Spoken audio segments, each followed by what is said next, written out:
جنوری کے مہینے میں جو افراد اور جو لوگ پیدا ہوئے ہیں ان کے لیے اسم اعظم اللہ کریم جل شانہ کے آپ نے 3 نامی اسم گرامی پڑھنے ہیں۔ پھر دیکھیے ان کے کمالات، اللہ کریم جل شانہ آپ پر کس طرح کی کرم نوازیاں فرمائے گا، آپ کی نیک خواہشیں پوری ہو جائیں گی۔ آپ جس مقصد کے لیے، جس جائز نیت کے لیے آپ پڑھیں گے، انشاءاللہ اللہ کی رحمت، اس کے فضل، اس کے کرم کے ساتھ ان 3 ناموں کی برکت سے اللہ کریم جل شانہ آپ کی وہ تمام حاجات، آپ کی وہ تمام التجائیں اللہ تعالیٰ اپنی بارگاہ میں قبول فرما لے گا۔ تو پیارے دوستو، چلیے وہ 3 نام کون کون سے ہیں اور کتنی مرتبہ آپ نے پڑھنے ہیں اور اسم اعظم کہتے کسے ہیں، یہ بہت ساری معلومات انشاءاللہ آج آپ کے ساتھ شیئر کرتا ہوں۔ بسم اللہ الرحمن الرحیم۔ محترم ناظرین، السلام علیکم ورحمۃ اللہ وبرکاتہ۔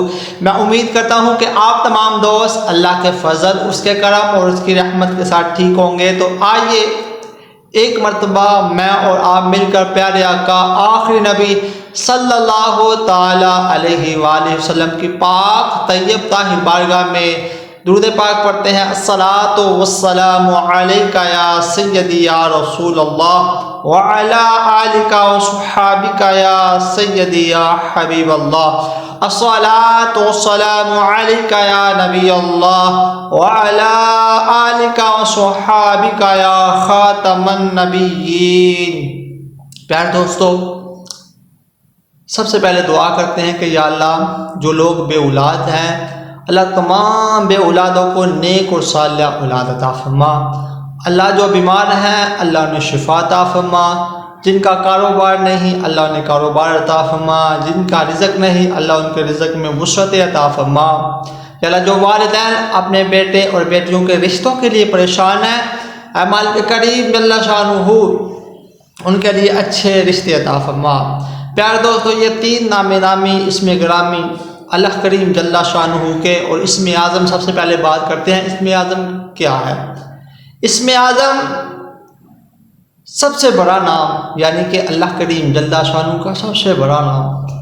بزرگان دین نے، محدثین نے، علماء اکرام نے اسم اعظم کے بارے میں بڑی بڑی گفتگو فرمائی ہے، اور جسے اسم اعظم مل گیا پھر اس کے بارے نیارے ہو جاتے ہیں۔ یہ بڑی بڑی کتابوں میں لکھا ہے، بڑے بڑے واقعات بڑے ہیں اسم اعظم کے حوالے سے۔ اسم اعظم کچھ بزرگوں نے لکھا کہ اللہ اللہ، یہ اسم اعظم ہے۔ کچھ نے لکھا ہے یا حی یا قیوم، کچھ نے لکھا ہے یا ربنا یا ربنا یا ربنا، ٹھیک ہے۔ مختلف حدیثوں میں یا بزرگان دین نے مختلف جو نا اسم اعظم کے اذکار کیے ہوئے ہیں۔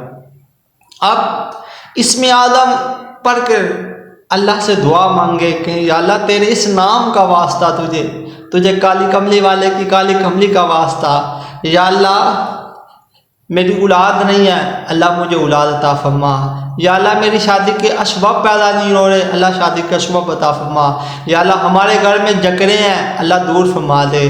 یا اللہ، کاروبار نہیں ہے، اللہ کاروبار عطا فرما۔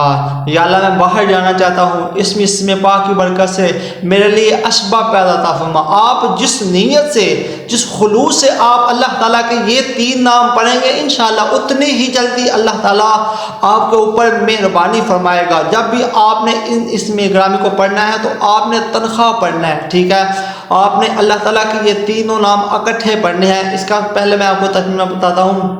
یا جامعو، اے سب کو جمع کرنے والے، یا حیو، اے ہمیشہ رہنے والے، یا واسیو کا مطلب ہے بڑی وسعت والا، ٹھیک ہے۔